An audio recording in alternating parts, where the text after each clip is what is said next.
guys, it's Amy. Welcome back to Too Blessed. You already know from the title, you know why we're here. It's another health update. Yeah, I guess let's just get into it, right? If you're new here, this is kind of a regular thing that I do. Whenever I have news to share, I just share a health update. And the last few health updates haven't been so great. This is actually, I've filmed like 3 health updates now. And every time I filmed one, then it seemed like everything would change. And so I didn't bother to post those. So this time I decided to wait a little bit and see if everything would kind of stay calm so that I could share what's been happening. And we've stayed pretty steady for a couple weeks now. So, jumping in.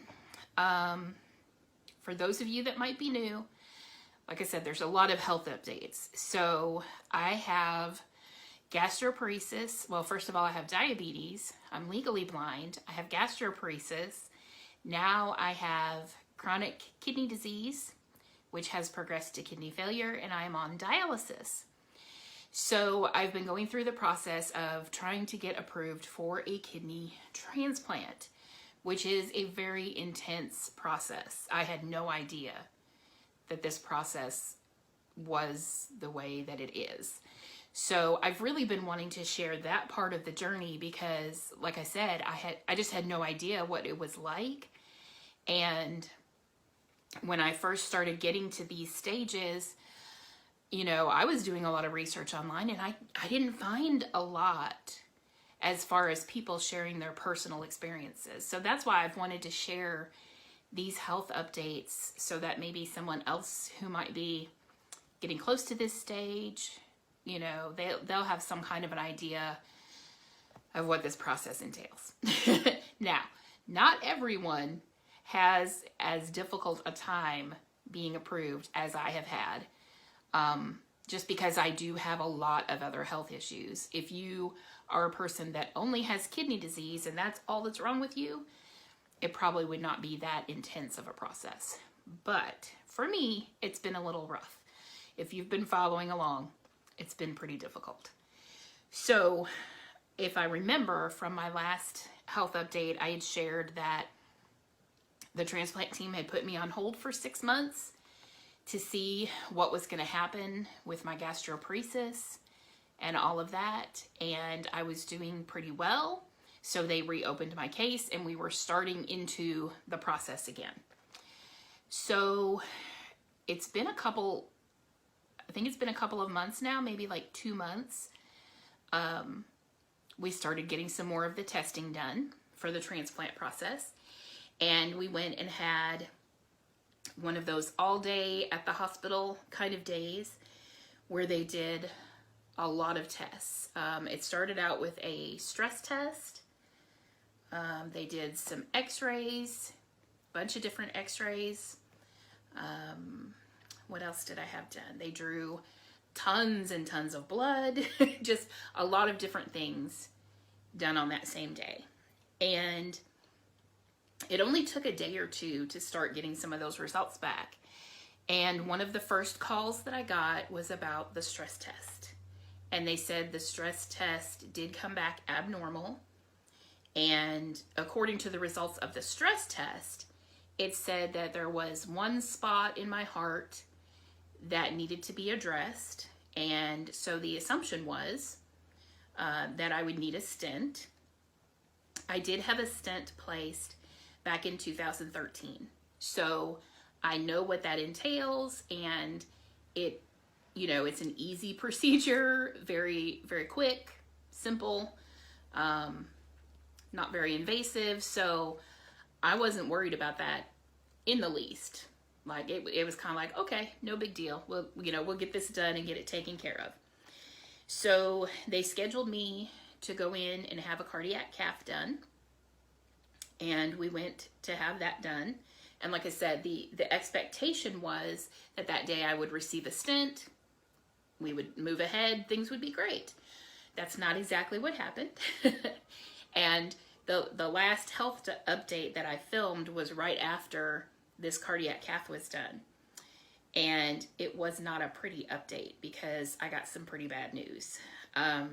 When they went in for the cath, they actually found that I had 3 pretty severe blockages.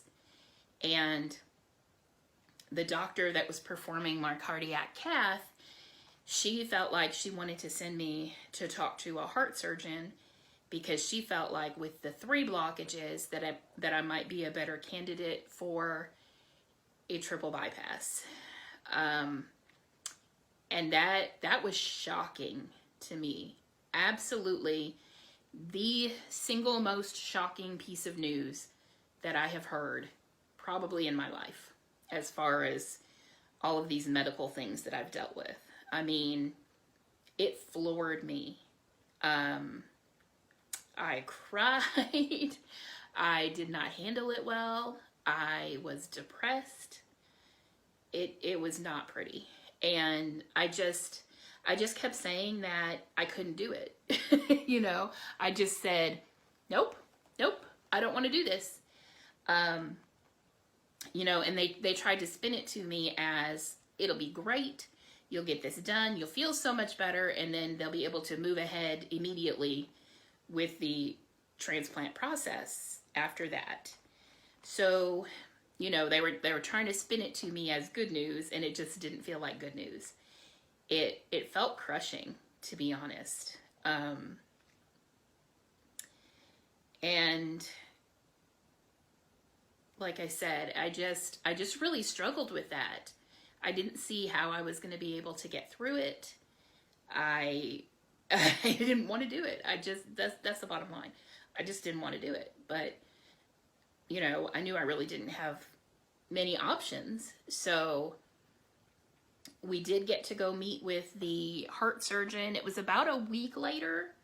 So it wasn't a real long time, but let me tell you, that felt like the longest week of my life. It really did. And we went to meet with him. He actually even took us back to his office and he showed us the video from the cardiac cath. So he's able to show us like exactly where the blockages were, what they look like. And then he explained to us that he felt like I did not need that bypass surgery.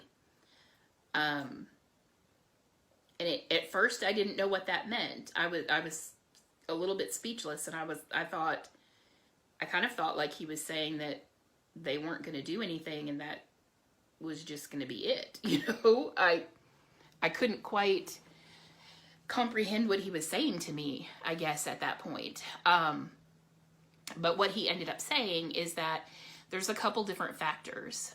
When they do the bypass, they typically like to use an artery that's kind of like up here in your chest. But because of the surgery that I had almost 4 years ago now to place a fistula in my arm, he felt like that artery probably wouldn't be able to be used because they actually took that artery and connected it into my arm to create that fistula. So he said the other option would be to use some veins from my legs. And something I've known for many years now is that my veins are very tiny. So he felt like if he used those veins to create the bypasses on my heart, it wouldn't really give me the best blood flow because those veins are so tiny. So his recommendation was that they actually go back and do the 3 stents instead of doing the bypass. So that was a huge relief. I honestly really can't even explain what a relief it was to hear that. And so he sent my case back to the doctor who did that original cath to let her know that he was recommending the stents. So they called me just within a day or two, I think, to go ahead and just schedule that, get it set up. So I ended up going back, and all of this really happened within about 2 weeks from first going to get the first cath to getting the second cath. So I was really thankful for that too, that it was able to be done so quickly. And let me be honest, For a long time, I had been pretending that I felt okay. I'd been trying to convince myself that I felt okay, and I didn't feel okay. I really didn't.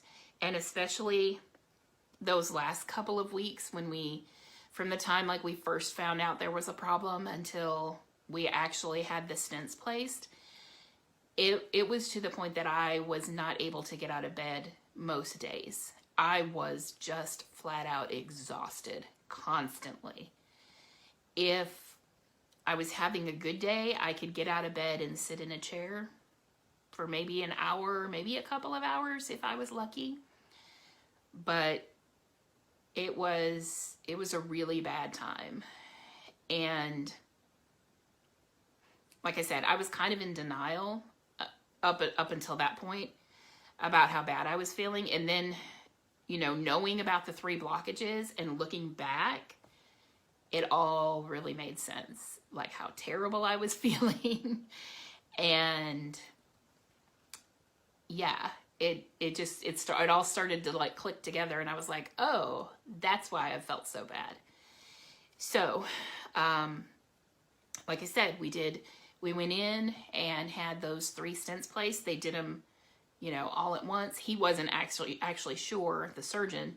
He had thought that maybe they would do, because there was like 2 blockages on one side and 1 on the other, and he didn't know if they would do maybe like the 2 blockages and then go back at a later time and do the 3rd one. But they did all 3 of them at the same time. It was easy. I was asleep. It was lovely. And that, that I woke up and was able to go home the same day. I felt great as far as I didn't get sick, which can happen after I have procedures done. So that was wonderful that didn't happen. And then recovering at home was really not that big of a deal. They did go through my right leg, to remember. And the couple days after that, I did have some pain in that leg, but it was not severe. I didn't have to have pain medication. I just took some Tylenol. Not a big deal.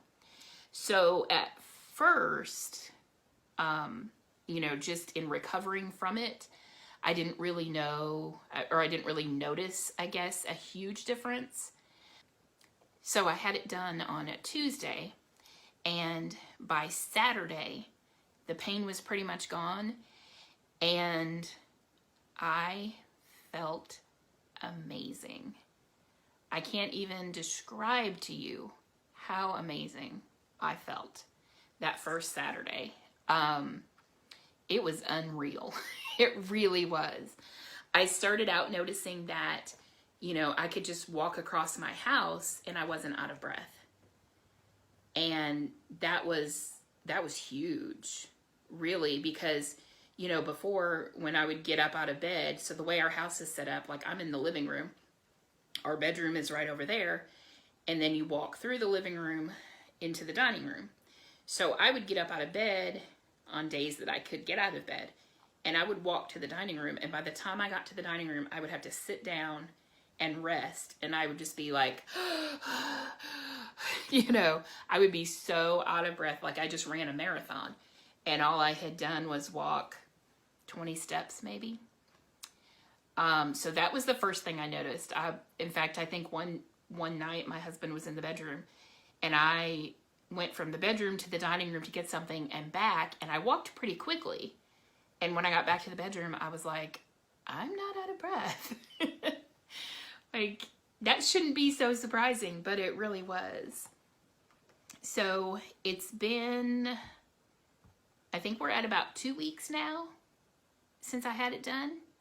Yeah, just a little bit over 2 weeks. And things have just been amazing. I mean, that's the word for it. It's been amazing. I have had I would say most days I have felt great. I do still get tired because I still have a lot of stuff going on in my body, but it's nothing like it was before. We even went one day last week when my husband got home from work. We went and walked in the park, in our little local park, and we hadn't done that in probably a year. To be honest, it was probably a year. I might even insert a clip here. I took a little clip when we were walking in the park. I might insert a little bit of that, or maybe at the end. I'm not sure. Yeah, it just, and I told my husband when we were walking through the park, there's two little areas. There's like a circle that you walk, and then there's a little bridge you go across, and there's another circle. So it ends up kind of being almost like a figure eight. And I told him, I said, I remember the last time we were here, and there's some little benches along the way, and I had to stop at every single bench and sit down and rest before I could go on. I walked through that whole thing. I think we did sit down twice maybe, but mostly it was just to enjoy the view. It wasn't really because I necessarily had to. So that felt amazing. I've been getting things done around my house. A lot of things that were very much overdue to be done. In fact, the other day I had posted about this on Facebook. I cleaned my whole bathroom, like all at once, the whole thing. You know, clean the toilet, the sink, the bathtub, the floors. Because before I would have to do just one of those things at a time. Like one day I would clean the toilet, and then another day I would go back and clean the sink. I couldn't do the whole room all at once, but I did that. You know, and like I said, they seem like such small things, but they were things I couldn't do before. And that makes them huge for me. So my only regret in all of this is that I wish we could have found this out so much sooner and gotten this fixed sooner, because I just keep thinking back to all those times that I felt so awful and wishing that I could have felt this good then. So I've still had a couple of difficult days. In fact, I had a little bit of a rough day yesterday. Just with some other things going on and feeling pretty sick. But those days are very few and far between now. Instead of being like I said, right at the end there, right before we got this done, I was even sick, like throwing up like almost every day. And come to find out, a lot of that was being caused by my heart. So to me, this has been so exciting to be able to see all the changes that have been happening, and seeing how even as time goes on, like I'm getting stronger. I'm getting a little bit more,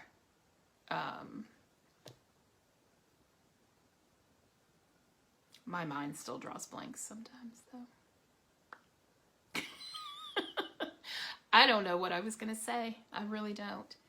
But I'm getting more energy as time goes on. Like, you know, the more I do, then the more I'm able to do. And that's really exciting to me.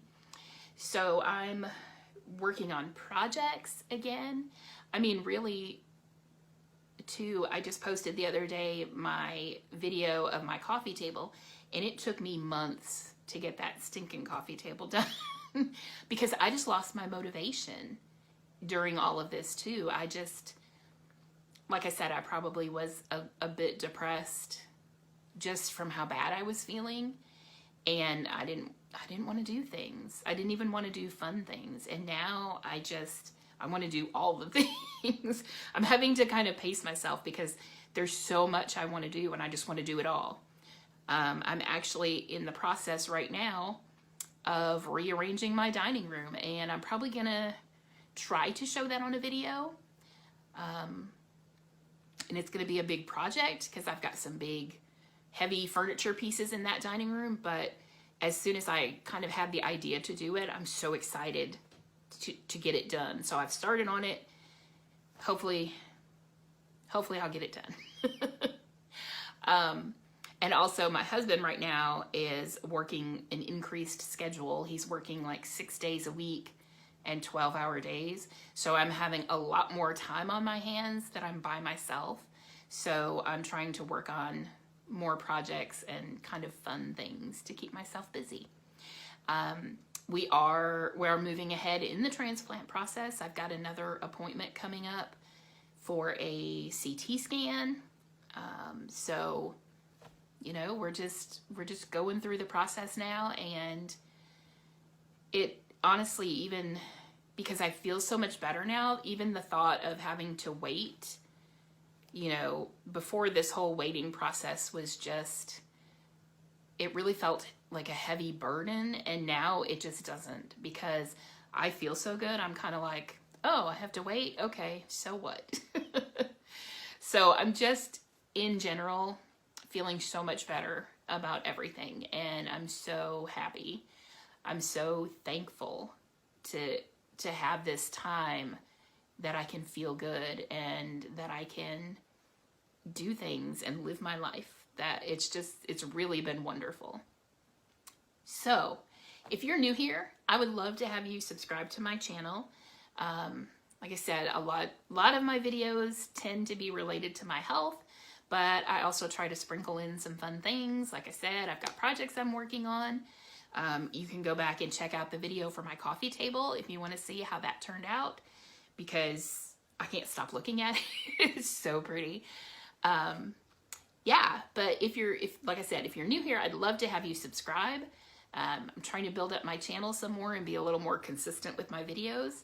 So thanks for watching this video, guys, and I will see you in the next one.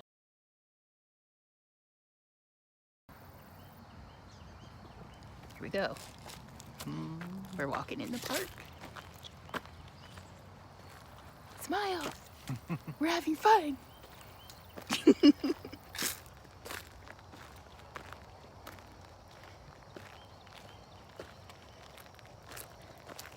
Look at me.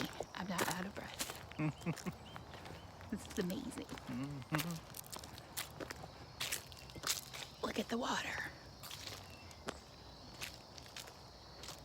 Isn't it beautiful?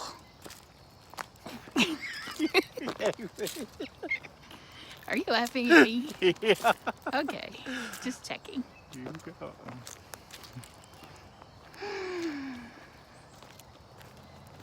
Okay, I'm gonna turn it off now. And we're Okay. gonna keep walking. Okay? Okay, bye.